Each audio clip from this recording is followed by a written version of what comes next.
మొన్నటి వరకు సంపత్ నాయక్ కూడా బయటికి వచ్చి తిరిగిండు, బాధితుల పక్షాన్ని మాట్లాడిండు. మరి ఇప్పుడు ఎందుకు మాట్లాడట్లేదు? నేను ఆ జెండా కూలీ నాయకులతోనే ఆ నాయకుల విషయాలు నేను పట్టించుకోను. మోసపోతారు, మోసం చేస్తారు, మీరే వచ్చి బయట మోసపోయినామని చెప్తారు. ఏంది అసలు మీ దాంట్లో మీరు జనాలను పిచ్చోళ్ళని చేస్తున్నారా మీరు? మా దాంట్లో ఎక్కడండి, ఎక్కడ మోసం చేసిరు, ఎక్కడ మోసపోయారు చెప్పండి.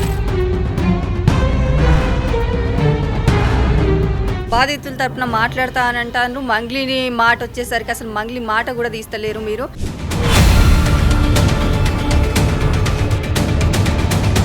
మంగ్లీతో చేసిన వీడియోస్ కూడా పోస్ట్ చేసిండు మధు తన ఇన్స్టాగ్రామ్ అకౌంట్లో.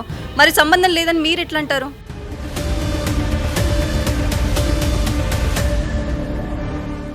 మంగ్లీ తప్పు చేసి ఉంటే ఈ పాటికి జైలుకి పోయేది. సెలబ్రిటీ కాబట్టి మధు ఆమె పేరు వాడుకున్నాడు.